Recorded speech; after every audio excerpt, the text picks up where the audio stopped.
ഇന്ന് രാവിലെ ഞാൻ കുറച്ച് ഗാർഡനിങ് പരിപാടികളിലാണ് കേട്ടോ. കഴിഞ്ഞ ദിവസം വൈകുന്നേരം ഒരു പ്ലാവ് വെച്ചിട്ടുണ്ടായിരുന്നു. അപ്പോൾ അതിങ്ങനെ നമ്മളെ നല്ല വൃത്തിയിൽ കിടന്ന പച്ചപ്പുല്ല് കൊത്തി എന്താ പറയുക, കൊത്തി ഉണ്ടാക്കിയിട്ടാണ് അതിലാണ് തൈ വെച്ചത് കേട്ടോ. അപ്പോൾ ആ ഒരു പച്ചപ്പുല്ല് പോയപ്പോൾ ആ ഒരു ഏരിയ ഇങ്ങനെ ഒരു വൃത്തികേടായി കിടന്നപ്പോൾ എനിക്ക് ഇങ്ങനെ ചെയ്താൽ കുറച്ച് ഭംഗി ഉണ്ടാവും തോന്നിയപ്പോൾ കുറച്ച് കല്ല്, ഇതേപോലത്തെ നമ്മളെ കല്ലുണ്ടാവുമല്ലോ, അത് പെറുക്കിയിട്ട് ഇതിൻ്റെ ചുറ്റും കൂടെ വെച്ച് കൊടുക്കുകയാണ്. അപ്പോൾ ഈ പ്ലാവ് നടന്നതിൽ വലിയ കഥ ഉണ്ട്. അതായത് നമ്മുടെ ഈ പുല്ല് വെച്ച സ്ഥലത്ത് കുറേ ഏട്ടനോട് ചോദിക്കുന്നുണ്ട് എന്തെങ്കിലും പ്ലാവ് വെക്കട്ടെ, മാവ് വെക്കട്ടെ വെച്ചപ്പോൾ ഏട്ടൻ അവിടെ ഏട്ടന് വെക്കാൻ തീരെ താല്പര്യമില്ല. നീ വേറെ എവിടെ വേണമെങ്കിലും കൊണ്ടുവച്ചോ, ആ ഒരു പുല്ലിൽ മാത്രം വെക്കരുത് പറഞ്ഞിട്ട് ഇങ്ങനെ വെക്കാണ്ടിരിക്കുകയായിരുന്നു. ഒരു തൈയും വെച്ചിട്ടുണ്ടായിരുന്നില്ല. ഞാൻ മേടിക്കുന്ന തൈയൊക്കെ ബാക്ക് സൈഡിൽ, ബാക്കിയുള്ള 3 സൈഡിൽ ഇങ്ങനെ വെച്ച് കൊടുക്കുക ചെയ്തിരുന്നത്. ഫ്രണ്ട് സൈഡിലേക്ക് തൈകളൊന്നും കൊണ്ടുവന്നിട്ടുണ്ടായിരുന്നില്ല.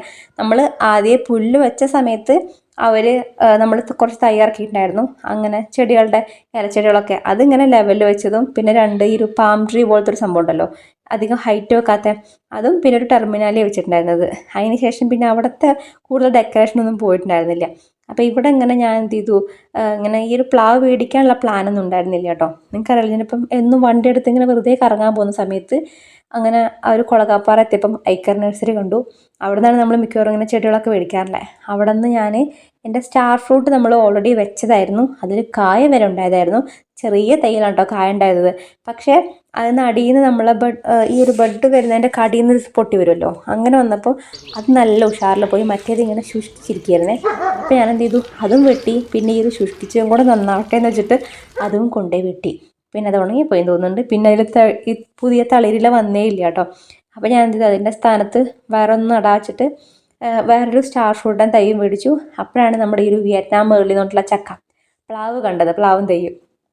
അതും ഒന്ന് മേടിച്ചുകൊണ്ട് വെച്ചപ്പോൾ വെക്കാൻ സ്ഥലമല്ല.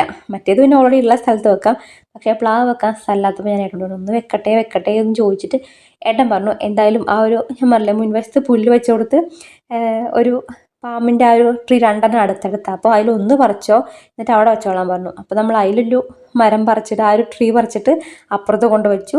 എന്നിട്ട് ആ സ്ഥാനത്താണ് ഈ ഒരു പ്ലാവ് വെച്ചത് കേട്ടോ. ഒരു 2 വർഷം കൊണ്ടൊക്കെ കായ്ക്കുമെന്ന് പറയുന്നു. എന്തായാലും വെച്ചിട്ടുണ്ട്. അപ്പോൾ 2 വർഷം കഴിയുമ്പോൾ നമുക്ക് നോക്കാം കായ്ക്കുമോ ഇല്ലയോ എന്താ അവസ്ഥ എന്നൊക്കെ. അങ്ങനെ ആട്ടുനോറ്റ് എന്തായാലും വെച്ചാണ് കേട്ടോ. അപ്പോൾ അവിടെ ആ ഒരു കല്ല് പെറുക്കി വെച്ചപ്പോൾ നല്ല ഭംഗിയായിട്ടുണ്ട്. പിന്നെ ഞാൻ കുറച്ചല്ല 2-3 പുതിയ ബോഗൺവില്ലയും കൂടെ പൂവുണ്ടായിട്ടുണ്ട്.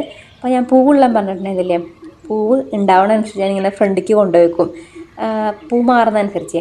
അപ്പോൾ ഇത് ഒരു മൾട്ടി കളറാണ്, അതായത് 2 കളർ വരുന്നുണ്ട്. നമ്മൾക്ക് ഒരു റോസും അതിൽ വെള്ളയും കൂടെ. ഈ ഒരു റോസ് കളർ നമുക്ക് ഇവിടെ ഉണ്ട്, പക്ഷേ ഇതിൻ്റെ ഇല കണ്ടോ വ്യത്യാസമുണ്ട്. ഇലയാണെങ്കിലും നമ്മൾ പല കളറിലെ ഇലച്ചെടികളൊക്കെ ഉണ്ടാവില്ലേ, അതേപോലത്തെ ഇലയാണ്. നല്ല ഭംഗിയുള്ള ചെടി കേട്ടോ. പിന്നെ ഇതൊക്കെ ഞാൻ കാണിച്ചിട്ടുണ്ട്. ഇതിൽ പക്ഷേ കുറച്ചും കൂടെ കളർ മാറി വന്നു കേട്ടോ. ആദ്യം ഞാൻ അന്ന് പറഞ്ഞിട്ടുണ്ടായിരുന്നു റോസാണ്, അതിൻ്റെ ഇടയ്ക്ക് ഒരു ചെറിയ ഓറഞ്ച് വരുന്നുണ്ടെന്ന്. പക്ഷേ ഫുള്ള് കൊല വരുമ്പോൾ കുറേ ഓറഞ്ചും കുറേ റോസും കുഞ്ഞു കുഞ്ഞു പൂക്കളായിട്ടാണ്. പിന്നെ ഇതും വേറൊരു മോഡലാണ്. ഇതിൻ്റെ ഇങ്ങനത്തെ ഒരു സാമ്യമുള്ള കളർ ഇവിടെ ഉണ്ട്, പക്ഷേ ഇതിൻ്റെയൊക്കെ ഇല കണ്ടോ ചെറിയ ഇലയാണ്. അതേപോലെ പൂക്കളിലും വ്യത്യാസമുണ്ട് കേട്ടോ. ഇത് ബോഗൺവില്ല തന്നെ ഒരുപാട് വെറൈറ്റികളുണ്ട്. നമുക്ക് ചെറുതും വലിയ പൂക്കളുള്ളതും, ഈ പൂക്കൾ എന്താ പറയുക ഭയങ്കര വ്യത്യാസം വരുന്ന കുറേ സംഭവങ്ങൾ കേട്ടോ. അപ്പോൾ ഞാൻ മാക്സിമം ഇനിയിപ്പം എവിടെയെങ്കിലുമൊക്കെ പോണ സമയത്ത് ഇല്ലാത്ത കളർ ഉണ്ടായാലും അതൊക്കെ കളക്ട് ചെയ്യാൻ നോക്കാറുണ്ട്.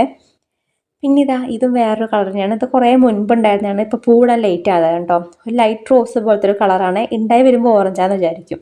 ഇത് പിന്നെ നമുക്ക് ഓൾറെഡി ഉള്ളതാണ്. എനിക്ക് ഇഷ്ടപ്പെട്ടൊരു ബോഗൺവില്ലയാണത്. അപ്പോൾ രാവിലെ ചോറൊക്കെ അവിടെ തിളച്ച് മറിഞ്ഞുകൊണ്ടിരിക്കണം.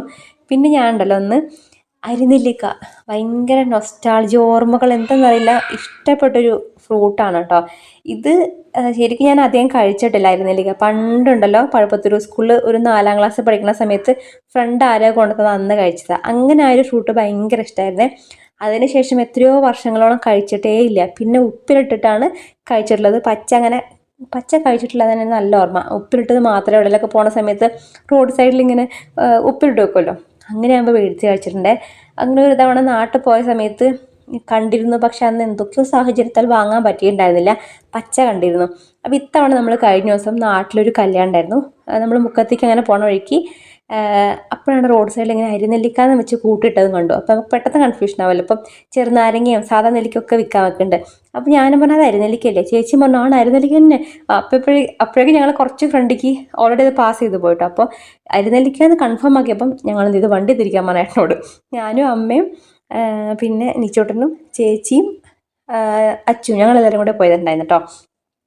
അപ്പോൾ അവിടെ എത്തി ഞങ്ങൾ എന്ത് ചെയ്തു, അവരെ കണ്ടപ്പം അരിനെല്ലിക്ക മേടിച്ചു. 1 കിലോ മേടിക്കാന്നുള്ള പ്ലാനിൽ അങ്ങനെ പോയി കേട്ടോ. നോക്കിയപ്പം എനിക്കും കൊതി, എനിക്കും കുറേ വേണം, അമ്മയ്ക്കും വേണം, ചേച്ചിക്കും വേണം. അങ്ങനെ 1.25 കിലോ 100 1.25 കിലോ ഞാനും, 1.25 കിലോ അമ്മയും, 1.25 കിലോ ചേച്ചിയും, ഞങ്ങളെല്ലാവരും കൂടെ 300 രൂപയ്ക്ക് മേടിച്ചു. എന്നിട്ട് അങ്ങനെ ഓരോ സെപ്പറേറ്റാണ് മേടിച്ചിട്ടുണ്ടായിരുന്നത്. അത്രയുള്ള ആ കവറിൽ കൊള്ളുണ്ടായിരുന്നുള്ളൂ കേട്ടോ. പിന്നെ വീട്ടിൽ പോയിട്ട് വേദിക്കാനും നിൽക്കണ്ടല്ലോ. അങ്ങനെയാണ് ഈ ഒരു അരിനെല്ലിക്ക മേടിച്ചു കേട്ടോ. അപ്പോൾ അതെന്തായാലും ഉപ്പിലിടാൻ വേണ്ടി പോവാണ്. ഭയങ്കര ടേസ്റ്റാല്ലേ. എനിക്ക് ഭയങ്കര ഇഷ്ടമാണ് കേട്ടോ. ഇവിടെ നിന്ന് അങ്ങനെ കടകളിൽ കിട്ടില്ല, അതാണ് പ്രശ്നം. കൂടുതൽ ഞാനിങ്ങനെ പച്ച വിൽക്കാൻ വെച്ചിട്ടുള്ളത് നാട്ടിലേക്ക് പോണ വഴികളിലൊക്കെ കണ്ടിട്ടുള്ളൂ. ഇങ്ങനെ എവിടെ വയനാട്ടിലൊന്നും ഞാനങ്ങനെ ഉപ്പിലിട്ടത് കണ്ടിട്ടുണ്ട്, അല്ലാണ്ട് പച്ച ഞാൻ വിൽക്കാൻ വെച്ച് കണ്ടിട്ടേ ഇല്ല കേട്ടോ. ഈ സംഭവം എന്ന് പറയുന്നത് ഇവിടെ കുറവാണോ എന്താണാവോ അല്ലേ. നിങ്ങളുടെ ആരെങ്കിലുമൊക്കെ വീട്ടിലുണ്ടോ? എനിക്ക് ഭയങ്കര ഇഷ്ടമാണ് നെല്ലിക്കേനെക്കാട്ടൊക്കെ. നെല്ലിക്കൻ അങ്ങനെ കഴിക്കാറില്ല, പച്ച എനിക്ക് ഭയങ്കര മടിയാണ് കഴിക്കാൻ. പിന്നെ ഉപ്പിലിട്ടത് കുറച്ചൊക്കെ കഴിക്കുക, പക്ഷെ അരിനെല്ലിക്ക നല്ലോണം കഴിക്കും. അപ്പോൾ ഇത് എന്തായിരുന്നു, ഞങ്ങൾ കല്യാണമൊക്കെ കഴിഞ്ഞ് വന്നപ്പോൾ രാത്രി അത് ഫ്രിഡ്ജിലേക്ക് എടുത്ത് വെച്ചിട്ടുണ്ടായിരുന്നു. രാവിലെ അതെടുത്തിട്ട് ഇലയൊക്കെ ഉണ്ടായിരുന്നു, അതൊക്കെ നല്ലോണം കഴുകി വൃത്തിയാക്കി ഇതേപോലെ ഒരു ഓട്ടയുള്ള പാത്രത്തിലേക്ക് വെള്ളം വാർന്നു വേണ്ടിയിട്ട് മാറ്റി വെച്ചാണ്. എന്നിട്ട് നന്നായിട്ട് വെള്ളമൊക്കെ വാർന്നു പോകുന്ന സമയത്തേക്ക് ഇട്ട് വെക്കാം. അതിനായിട്ട് ഞാൻ വെള്ളം തിളപ്പിച്ചിട്ട് കുറച്ച് ഉപ്പിട്ട് വെള്ളം തിളപ്പിച്ച് തണുപ്പിക്കാൻ വേണ്ടി അതും മാറ്റി വെച്ചിട്ടുണ്ട്. പിന്നെ ഞാൻ അധികം പച്ചമുളക് തൊടുന്നില്ല കേട്ടോ. എനിക്ക് പൊതുവേ എരിവ് അത്ര വലിയ താല്പര്യമൊന്നുമില്ല. പക്ഷേ ചേച്ചി ഓപ്പോസിറ്റാണ്, നല്ലോണം എരിവ് കൂടുന്ന ആളാണ്. ഞാനതുകൊണ്ട് കുറഞ്ഞ എരിവ് മതി കൊണ്ട് ഒരു പച്ചമുളക് അതിലേക്ക് ഇട്ട് കൊടുക്കുന്നുണ്ട്. അപ്പം ഇതൊക്കെ വെള്ളം വന്നപ്പം അതിൻ്റെ അടുത്ത് ശരിക്കും ഉപ്പിലിട്ടൊക്കെ നമ്മുടെ ഭരണിയിൽ അതേപോലെ തന്നെ ചില്ലിൻ്റെ പാത്രത്തിലൊക്കെ ഇടുന്ന പറയുക. ഇത് രണ്ടും ഇല്ലാത്തത് കൊണ്ട് ഇതേപോലത്തെ ഒരു ബോട്ടിലുണ്ടായിരുന്നു, പ്ലാസ്റ്റിക്കിൻ്റെയാണ്. അതിലേക്ക് എല്ലാം കൂടെ കഴുകി മാറ്റി വെച്ചു. പിന്നെ കുറച്ച് നമ്മുടെ വിനാഗിരി അധികം ഒഴിക്കുന്നില്ല, കാരണം ഇതിന് കുറച്ചും കൂടി സ്ട്രോങ് ആയിട്ടുള്ള നല്ലൊരു പുളിയും ചവർപ്പൊക്കെ ഉള്ളതും കൊണ്ട്, ചവർപ്പ് എന്ന് പറയാൻ പറ്റില്ല, ആ ഒരു ടേസ്റ്റ് ആയത് കൊണ്ട് ഓവർ ഒഴിച്ചാൽ ചിലപ്പോൾ ശരിയാവില്ല എന്ന് വിചാരിച്ചിട്ട് ഞാൻ എന്ത് ചെയ്തു, അടിയിൽ മാത്രം കുറച്ച് വിനാഗിരി ഒഴിച്ചു. കണ്ടോ, അതിന് ശേഷം ആ ഒരു തിളപ്പിച്ചാറിയ വെള്ളം ഒഴിച്ചു. കേടുവന്ന് പോകാണ്ടിരിക്കാൻ ഞാൻ ഉപ്പിലങ്ങനെ ഇട്ട് വെക്കുമ്പോൾ സാധാരണ ഞാൻ പച്ചവെള്ളം ഒഴിക്കാറ്. പക്ഷേ ഞാനിങ്ങനെ യൂട്യൂബിലൊക്കെ ഇതെങ്ങനെ ഉപ്പിലിടാൻ നോക്കിയപ്പം എല്ലാവരും തിളപ്പിച്ചാറിയ വെള്ളമാണ് ഒഴിക്കുന്നത്. അതുകൊണ്ട് ഞാനും തിളപ്പിച്ചാറിയ വെള്ളം, അപ്പോൾ ഉപ്പിട്ട വെള്ളം ഒഴിക്കാം, അല്ലെങ്കിൽ അതിന് ശേഷവും ഉപ്പിടാം. ഞാനപ്പോൾ ആദ്യം ഈ ഒരു തിളപ്പിച്ചാറിയ വെള്ളത്തിൽ ഉപ്പുണ്ടായിരുന്നു, അപ്പോൾ ഇത്തിരി കുറവ് തോന്നിയപ്പം അല്ലാണ്ടും കൂടെ കുറച്ചും കൂടെ ഉപ്പൊക്കെ ഇട്ട് കൊടുത്ത് പച്ചമുളകും കീറിയിട്ട് അങ്ങനെ അടച്ച് മാറ്റി വെച്ചു. പിറ്റേ ദിവസം ഒരു ദിവസം സമയം വേണമെന്ന് പറഞ്ഞു. സാധാരണ നെല്ലിക്കൊക്കെ കുറച്ചും കൂടെ 2-3 ദിവസമൊക്കെ കൊടുക്കുമല്ലോ, പക്ഷേ അരിനെല്ലിക്ക ഒരു ദിവസം ആകുമ്പോഴേക്കും അതിലേക്ക് ഉപ്പ് പിടിക്കുന്നു പറഞ്ഞു. അപ്പോൾ ഞാൻ കഴിക്കാൻ വേണ്ടി കാത്തിരുന്ന് ഇതേപോലെ എല്ലാം അടച്ചിട്ട് ഫ്രിഡ്ജിലേക്ക് മാറ്റി വെച്ചു കേട്ടോ. മിക്കവാറും അമ്മേൻ്റെ അരിനെല്ലിക്ക ഇപ്പോൾ 1 കിലോയൊക്കെ ഉണ്ടാവുള്ളൂ, 1.25 ഉള്ളത്. കാരണം അങ്ങോട്ട് പോകുമ്പോഴും ഇങ്ങോട്ട് പോകുമ്പോഴും ഞാനും ചേച്ചിയും പറഞ്ഞു, ഞങ്ങളുടെ അരിനെല്ലിക്കേൻ്റെ കവർന്ന് പൊട്ടിക്കേണ്ട, അമ്മേൻ്റെ എടുക്കാമെന്ന് പറഞ്ഞിട്ട് അമ്മേൻ്റെ കവർന്ന് ഞങ്ങൾ ഫുൾ അങ്ങോട്ട് പോകുമ്പോഴും ഇങ്ങോട്ട് പോകുമ്പോഴും കഴിച്ചു. എല്ലാവരും അത്യാവശ്യം കഴിച്ചു കേട്ടോ. രസമായിരുന്നു. ഇനി ഞാൻ നിങ്ങൾക്ക് കുറച്ച് ചെരുപ്പുകൾ കാണിച്ചു തരാം കേട്ടോ. ഇതൊക്കെ നമ്മൾ ആമസോണിൽ നിന്ന് മേടിച്ചിട്ടുള്ളതാണ്. ആമസോണിൽ ഞാൻ പറഞ്ഞിരുന്നില്ലേ 13-ാം തീയതി വരെ നമ്മുടെ അൾട്ടിമേറ്റ് ബ്രാൻഡ് സെയിലുണ്ട്, വാലന്റൈൻസ് ഡേയോടനുബന്ധിച്ച്. അപ്പോൾ മിനിമം 40% ഓഫ് വരുന്നുണ്ട്. അതേപോലെ തന്നെ പ്ലസ് എക്സ്ട്രാ അപ് ടു 10% ഒരു ഓഫ് പറയുന്നുണ്ട്. ഇനി പ്രൈം പേർപ്പേഴ്സ് ആണെങ്കിൽ 10% ക്യാഷ് ബാക്കും കൂടെ വരുന്നുണ്ട് കേട്ടോ. അപ്പം ഇത് നമുക്ക് വീട്ടിലിടാൻ പറ്റുന്ന കുറച്ച് ചെരുപ്പുകളാണ് ഞാൻ വാങ്ങിച്ചിട്ടുള്ളത്. ഇതിൻ്റെ വേറെ ഒരുപാട് കളേഴ്സ് വരുന്നുണ്ട് കേട്ടോ, ബ്ലാക്ക്, ക്രീം കളർ എന്നൊക്കെ പറഞ്ഞിട്ട്. ഇട്ടാൽ നല്ല ഭംഗിയുണ്ട്, നമുക്ക് പുറത്തേക്ക് വേണമെങ്കിൽ ഇടാൻ പറ്റുന്ന നല്ലൊരു ഭംഗിയുണ്ട് കേട്ടോ, നല്ല രസമുള്ളൊരു ചെരുപ്പാണ്. അപ്പം നിങ്ങൾക്ക് ഏതാ കളർ വെച്ചാലും നോക്കി മേടിച്ചോളൂ. 400-500 റേറ്റ് വരുന്നുണ്ട് കേട്ടോ. അപ്പോൾ ഇതിൻ്റെ ഡീറ്റെയിൽ ആയിട്ട് എങ്ങനെയാണെന്നുള്ളതൊക്കെ കറക്റ്റ് റേറ്റും കാര്യങ്ങളൊക്കെ നമ്മുടെ വ്ളോഗ് വിത്ത് ശ്രീലും കൂടെ ഞാൻ ചാനലിൽ പറഞ്ഞിട്ടുണ്ട്. അപ്പം നിങ്ങൾക്ക് അതിലും വേണമെങ്കിൽ കയറി നോക്കിയാൽ മനസ്സിലാവേ. അപ്പം ഇതാണ് നമ്മുടെ അടുത്തൊരു ഫുഡ് വെയർ എന്ന് പറയുന്നത്. ഇതുണ്ടല്ലോ പുറത്തേക്ക് ഇടാൻ വേണ്ടിയിട്ടാണ് ഞാൻ മേടിച്ചിട്ടുള്ളത്. ഇതിൽ ഒരുപാട് വേറെ കളേഴ്സൊക്കെ വരുന്നുണ്ട്. നമ്മളെ ഒരു എന്താ പറയുക, ഒരു ബ്രൗൺ കളറുണ്ട്, നല്ല ഭംഗി കേട്ടോ കാലിട്ട് കഴിഞ്ഞാൽ. ഇപ്പം എനിക്ക് ഓൾറെഡി ആ കളർ കുറേ ചെരുപ്പുകളിലെ കൊണ്ടാണ് ഞാൻ ബ്ലാക്ക് എനിക്കില്ല, അതുകൊണ്ട് ഈ ഒരു ബ്ലാക്ക് കളർ സെലക്ട് ചെയ്തിട്ടുള്ളത്. ഇതും കൂടുതൽ നമ്മളെ കാലിൽ ഇങ്ങനെ കാണിക്കാമെന്ന് പറയില്ലേ, അങ്ങനത്തെ ഒരു മോഡൽ ചെരുപ്പാണ്. ഈ ഒരു ഓവർ കട്ടുള്ള സ്ട്രാപ്പും കാര്യങ്ങളൊന്നുമല്ല. പിന്നെ ഇടാനൊക്കെ ആണെങ്കിലും ഭയങ്കര ഈസി ആയിട്ടുള്ള ഒരു ചെരുപ്പാണ്. ഇത് ക്യാൻവി എന്ന് പറഞ്ഞിട്ടുള്ള ഒരു ബ്രാൻഡിൻ്റെയാണ്.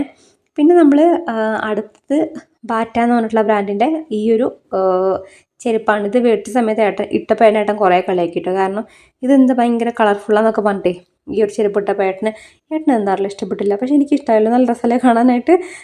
ഇതും ഇടാനായിട്ട് നല്ലതാണ്. ഇത് നമുക്ക് വീടിൻ്റെ ഉള്ളിനെക്കാട്ടും കുറച്ചും കൂടെ നമുക്ക് പുറത്തും യൂസ് ചെയ്യാം, കാരണം അത്യാവശ്യം ഹാർഡായിട്ടുള്ള ആ ഒരു ടൈപ്പിൽ വരുന്നതാണ് കേട്ടോ. ഞാൻ വീടിൻ്റെ ഉള്ളിലിടാൻ പറ്റിയിട്ടുള്ള നല്ല കംഫർട്ടായിട്ടുള്ള നല്ല സോഫ്റ്റ് ആയിട്ടുള്ള അങ്ങനത്തെ ഫുഡ് വെയർ മേടിച്ചിട്ടുണ്ട്. അപ്പം നിങ്ങൾക്ക് അതും കാണിച്ചു തരാം. ഇതിന് നമുക്കൊരു പർപ്പിൾ കളറും കൂടെ വരുന്നുണ്ട്. അത് കുറച്ചും കൂടെ കളർഫുള്ളാണ്. എനിക്ക് തോന്നുന്നു ആ ഒരു പർപ്പിളിനെക്കാട്ടും ഈ ഒരു റെഡ് വൈറ്റ് കളറിൻ്റെ ആ ഒരു കോമ്പിനേഷനാണ് ഭംഗിയായിട്ടുള്ളത്. പിന്നെ അടുത്ത് വന്നിട്ട് ഈ ഒരു ഫുഡ് വെയർ ആണ്. ഇതുണ്ടല്ലോ ഭയങ്കര സോഫ്റ്റാണ് കേട്ടോ. നമുക്ക് ചവിട്ടുമ്പോഴത്തേക്ക് ഇങ്ങനെ പതുപതെന്നാവില്ലേ, എന്നാൽ ഒരു ഇങ്ങനത്തെ പ്ലാസ്റ്റിക്കിൻ്റെ ഒരു ടൈപ്പ് മെറ്റീരിയലാണ്. പക്ഷെ ഇടുമ്പോൾ ഭയങ്കര സോഫ്റ്റ് ആയിട്ടിരിക്കുന്നുണ്ട്. ഇത് അങ്ങനെ വെയിലത്ത് വെക്കാൻ പറ്റില്ല കേട്ടോ. വെയിലത്ത് തൊട്ടാലേ പഴുത്തു പോകണം ചെരുപ്പ് എന്നൊക്കെ പറയില്ലേ, അത് ഇവർ തന്നെ ഇതിൽ മെൻഷൻ ചെയ്തിട്ടുണ്ട്. അപ്പോൾ ഇത് ഉള്ളിലിടാൻ വേണ്ടി നമുക്ക് വീടിൻ്റെ ഉള്ളിൽ ഇൻഡോറിൽ യൂസ് ചെയ്യാൻ വേണ്ടി പറ്റുന്ന ചെരുപ്പാണ്. നല്ല കാലുവേദന ഉള്ളവർക്കൊക്കെ ആണെങ്കിലും നല്ലതാണ് കേട്ടോ. പിന്നെ ഇത് നിങ്ങൾക്ക് ഭയങ്കര ഉരുണ്ട് തടിച്ച കാലം നീര് വെച്ച പോലത്തെ ഒക്കെ ഒരു ടൈപ്പ് ഉണ്ടാവില്ലേ, അങ്ങനെ ആകുമ്പോൾ കുറച്ച് ബുദ്ധിമുട്ടാവുക. കാരണം ഇത് ഓൾറെഡി കുറച്ച് ടൈറ്റുള്ള ചെരുപ്പാണ്. അപ്പം ഭയങ്കര ഉരുണ്ട കാലൊക്കെ ആണെങ്കിൽ നിങ്ങൾക്ക് ചിലപ്പോൾ ഇത് ഇടുന്ന സമയത്ത് കാലിൽ ഭയങ്കര ടൈറ്റായിട്ട് തോന്നും കേട്ടോ.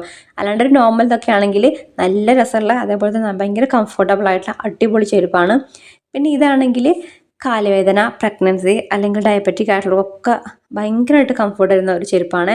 നല്ല സോഫ്റ്റാണ്, ഉള്ളിൽ യൂസ് ചെയ്യാൻ. കാരണം വെള്ളം ആയിക്കഴിഞ്ഞാൽ ഇങ്ങനെ പിശ് പിശ് എന്ന് പറയില്ലേ, വെള്ളം അബ്സോർബ് ചെയ്യുന്നൊരു മോഡലാണ്. ആ ഓട്ടയിലൊക്കെ കയറിയിരിക്കും, ഉണങ്ങാൻ നല്ല പ്രയാസമാണ്. അതുകൊണ്ട് ഇതും വീടിൻ്റെ ഉള്ളിൽ ഉപയോഗിക്കാം. നല്ല എനിക്ക് ഭയങ്കര ഇഷ്ടപ്പെട്ട ചെരുപ്പാണ്. ഞാൻ കൂടുതലും ഇതാണ് യൂസ് ചെയ്യുക. പണ്ട് മുതൽ ഈ ഒരു ബ്രാൻഡിൻ്റെ ഞാൻ മേടിക്കാറുണ്ട് കേട്ടോ. അപ്പോൾ എന്തായാലും എല്ലാത്തിൻ്റെ ലിങ്ക് ഡിസ്ക്രിപ്ഷൻ ബോക്സിലുണ്ട്. നിങ്ങൾക്ക് മേടിക്കണമെന്നുണ്ടെങ്കിൽ ചെക്ക് ചെയ്ത് നോക്കൂ കേട്ടോ. ഓഫറുള്ള സമയത്തൊക്കെ നോക്കിയിട്ട് അടിക്കുകയാണെങ്കിൽ കുറച്ചും കൂടെ നമുക്ക് റേറ്റ് കുറവിന് സാധനങ്ങൾ കിട്ടുമേ. പിന്നെ നമ്മുടെ ഈ ഒരു പീസ് ലില്ലി എന്ന് പറഞ്ഞ പൂ വിരിഞ്ഞിട്ടുണ്ട്. ഇത് ഞാൻ പണ്ടൊന്ന് നമ്മുടെ മുറ്റത്ത് വെച്ചിട്ടുണ്ടായിരുന്നു ചട്ടിയിൽ. പക്ഷെ അതെന്താണെന്ന് അറിയില്ല, എന്താ പറ്റിയിട്ട് അറിയില്ല, അത് ചീഞ്ഞങ്ങോട്ട് പോയിട്ടോ. സാധാരണ ഇത് പെട്ടെന്ന് പിടിക്കുന്നത്, അതുകൊണ്ട് ഇപ്രാവശ്യം നമ്മളിങ്ങനെ വെള്ളത്തിലാണ് വെച്ചിട്ടുള്ളത്. അപ്പോൾ പുതിയ തൈ വന്നത് ഞാൻ എന്ത് ചെയ്തു, ചെയ്തിട്ടില്ല. ഇനി അതിന്ന് കുറച്ച് തൈ പറിച്ചിട്ട് വീണ്ടും ഒന്ന് മണ്ണിലേക്ക് സ്ഥലം മാറ്റി വെച്ച് നോക്കണം. എന്താ അതിൻ്റെ അവസ്ഥ എന്നറിയാലോ. അതിങ്ങനെ ഒരേ അളവിൽ കുറേ വെച്ച് കൊടുക്കുകയാണെങ്കിൽ ശരിക്കും നല്ല ഭംഗി കാണാനായിട്ട്. ഇങ്ങനെ ചില റിസോർട്ടിൻ്റെ ഒക്കെ മുന്നിൽ കാണാൻ പറ്റും, ഇങ്ങനെ ആ ഒരു പൂവുണ്ടാവും, നമ്മുടെ ആന്തൂരത്തിൻ്റെ പോലത്തെ ടൈപ്പാണ്. അങ്ങനെ പൂവുണ്ടാവും, അതേപോലെ തന്നെ ആ ഒരു ചെടിയാണെങ്കിൽ നല്ല നിൽക്കണ ഭംഗിയാണ്. അപ്പം ഇന്ന് ഉച്ചയ്ക്ക് എന്താ വെക്കണമെന്ന് വെച്ചാൽ ചക്കക്കുരും അതേപോലെ തന്നെ വെള്ളരിക്കയും കൂടെ മോരൊഴിച്ചിട്ട് കറി വെക്കുകയാണ് കേട്ടോ. വെള്ളരിക്കൊക്കെ ഇതേപോലെ മുറിച്ച് വെച്ചു, കുറച്ച് ഉപ്പും അതേപോലെ തന്നെ മഞ്ഞൾപ്പൊടി ഇട്ടിട്ട് അത് വേവിക്കാൻ വേണ്ടി വെച്ചിട്ടുണ്ട്. ചക്കക്കുരു ഇട്ടെന്ന് പറഞ്ഞു. അതിൽ ചക്കക്കുരു കുറച്ച് വേവുണ്ടായിരുന്നേ. നമുക്ക് കഴിഞ്ഞ ദിവസം അച്ഛനെ എവിടുന്നോ പഴുത്ത ചക്ക കിട്ടിയിട്ടുണ്ടായിരുന്നു. അപ്പോൾ അതിൻ്റെ ചക്കക്കുരു അമ്മ എടുത്ത് വെച്ചിട്ടുണ്ടായിരുന്നു. ആ ഒരു ചക്കക്കുരുവാണ് ഇട്ടുണ്ടായിരുന്നു കേട്ടോ. അന്ന് ചക്ക കിട്ടിയപ്പോൾ കുറച്ച് പഴുപ്പ് ഓവറായി പോയിട്ടുണ്ടായിരുന്നു, എന്നാലും നല്ല ടേസ്റ്റ് ഉണ്ടായിരുന്നു. അതേപോലെ നമ്മൾ നാട്ടിൽ പോകുമ്പോഴും കണ്ടു കേട്ടോ, ചുരത്തിൻ്റെ ആ ഒരു അടിവാരത്തെത്തിയപ്പോൾ ചക്ക വിൽക്കാൻ വെച്ചിട്ടുണ്ട്. കിലോയ്ക്കുണ്ടല്ലോ 30 രൂപയാണ്. അപ്പോൾ എന്തായാലും ഒരു ചക്ക മേടിക്കുകയാണെങ്കിൽ അതൊരു 10-20 കിലോ ഉണ്ടാവും. അപ്പോൾ തന്നെ എത്ര രൂപയില്ലേ. അതുകൊണ്ട് ഞങ്ങൾ പിന്നെ അങ്ങോട്ട് പോകുമ്പോഴും ചക്ക മേടിച്ചില്ല കേട്ടോ, കണ്ടു. അപ്പോൾ ഏട്ടന് ഇങ്ങനെ മേടിക്കണം എന്ന് ആഗ്രഹം ഉണ്ടായിരുന്നു. അപ്പം അങ്ങോട്ട് പോകുമ്പം പിന്നെ ഞങ്ങൾ വരാൻ ലേറ്റൊക്കെ ആവും. അപ്പോൾ ഞങ്ങളൊന്ന് ചക്ക മേടിക്കുന്നു വേണ്ട എന്നിട്ട് ചക്ക മേടിച്ചില്ല കേട്ടോ. അപ്പോഴേക്കും ഇതാ കറി വയ്ക്കായി. കറി എന്താ ചെയ്തത്, അതിലേക്ക് നമ്മൾ തേങ്ങയും അതേപോലെ തന്നെ മോരും പച്ചമുളകൊക്കെ അരച്ച അരപ്പും കൂടെ ചേർത്ത് കൊടുത്തിട്ട് കടുകും ഉണക്കമുളകൊക്കെ ഇട്ട് വറവിട്ടു. അപ്പോഴേക്കും കറിയായി. പിന്നെ ബീൻസിൻ്റെ ഉപ്പേരി, ബീൻസ് മേടിച്ചിട്ടുണ്ടായിരുന്നു, അപ്പോൾ അത് ഉപ്പേരി വെച്ചു. അതേപോലെ തന്നെ അന്നത്തെ മല്ലേ തൊള്ളൂർ മാങ്ങച്ചാർ ഇതോടുകൂടി കഴിഞ്ഞിട്ടുണ്ട്.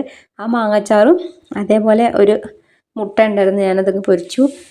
അങ്ങനെ ഉച്ചയ്ക്കുള്ള ഭക്ഷണം കഴിഞ്ഞു. അപ്പോഴേക്കും ഇതാ അച്ഛൻ പറഞ്ഞു നമുക്ക് അട ഉണ്ടാക്കിയല്ലോ, കുറേ ആയി അട ഉണ്ടാക്കിയെന്ന് പറഞ്ഞുകൊണ്ട് അട ഉണ്ടാക്കുന്ന പരിപാടികളാണ്.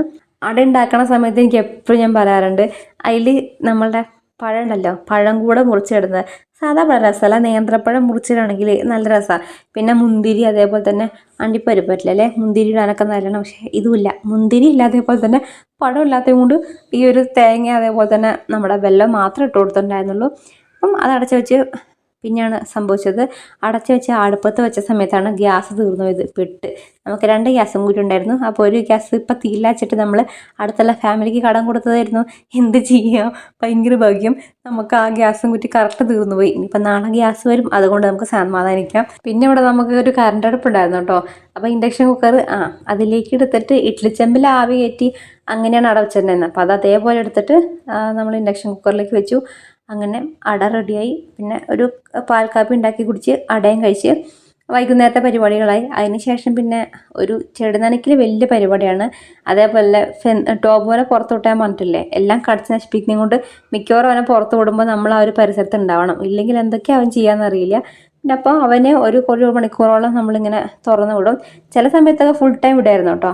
അപ്പോൾ എല്ലാ സാധനവും എടുത്ത് മാറ്റി വെക്കും, ചവിട്ടിയൊക്കെ എടുത്ത് മാറ്റി വെക്കും. അല്ലെങ്കിൽ അവനൊക്കെ കടിച്ച് താക്കുന്ന ഒരു സ്വഭാവം ഉണ്ട്, അതൊക്കെ എപ്പോഴാണ് അവൻ മാറ്റുക. പിന്നെ എന്താ നമ്മുടെ ഗാർലിക് മൈനിൽ പുതിയ പൂക്കൾ വന്നു തുടങ്ങി. എന്താണെന്ന് അറിയില്ല, ചില സമയത്ത് നിറച്ച് തിങ്ങി പൂക്കും. ഇത്തവണ നമ്മൾ അന്ന് ഞാനൊരു ദിവസം വീഡിയോയിൽ കാണിച്ചിട്ടുണ്ടായിരുന്നു, അന്നൊരു പ്രാവശ്യം വിരിഞ്ഞു. ഇപ്പം അടുത്ത സെറ്റ് ഇപ്പോഴാണ് ഇങ്ങനെ വിരിഞ്ഞു വരുന്നത് കേട്ടോ. അപ്പോൾ ഓരോ ഇതിലായിരിക്കും, ചില വീട്ടിലൊക്കെ ഫുള്ള് കാണാം. നമുക്ക് തന്നെ ഒരു പ്രാവശ്യം നല്ലോണം തിങ്ങി പൂവുണ്ടായിട്ടുണ്ടായിരുന്നു. ഇപ്പം ഇതിങ്ങനെ ആയി വരുന്നുണ്ട്. ഇതിൻ്റെ കളറാണ് കേട്ടോ ഭയങ്കര അട്രാക്ഷൻ, നല്ല ഭംഗിയുള്ള ചെടിയാണ്. അധികം പൂ കുറേ നിൽക്കില്ല, എന്നാലും വിരിയണ സമയത്ത് ഭയങ്കര സൂപ്പറാണ്. ഈ ചെടിയെ പിന്നെ മറക്കില്ല, എത്ര ദിവസമായോ നല്ലോണം ഇങ്ങനെ പൂട്ടുകൊണ്ടിരിക്കും. നല്ല ചെടിയാണ് കേട്ടോ, കാരണം അതൊന്ന് മേടിച്ച് നല്ലൊരു വെയിലത്ത് സ്ഥലത്ത് വെക്കുകയാണെങ്കിൽ ഇഷ്ടം പോലെ പൂ തരും. പിന്നെ വൈകുന്നേരം അതാ ബാക്കി ചെടികളൊക്കെ നനച്ചുകൊണ്ടിരിക്കുകയാണ്. അപ്പം ഇതുണ്ടല്ലോ, ഇങ്ങനെ ചട്ടിയിൽ ഇങ്ങനെ പടർന്നിരിക്കുമ്പോഴേ ചിലപ്പോൾ അതിൻ്റെ ഉള്ളിലേക്ക് വെള്ളം കൊള്ളില്ല. പിന്നെ നമ്മൾ ഒരു 2 ദിവസം കഴിഞ്ഞ് ചിലപ്പോൾ തൊട്ട് ഒരു വാട്ടം കണ്ട് നോക്കുമ്പോഴായിരിക്കും അതിൽ ചിലപ്പോൾ വെള്ളം എത്തിയിട്ടേ ഉണ്ടാവില്ല. കാരണം ഇങ്ങനെ ചട്ടി ഇങ്ങനെ ഫുൾ തിങ്ങിയ ചെടി നിൽക്കണത്. പിന്നെ രാവിലെ നേരത്തെ ഭക്ഷണം കഴിച്ച് കിടന്നുറങ്ങി. എന്തായാലും നമുക്കിനി പിന്നെ കാണാം.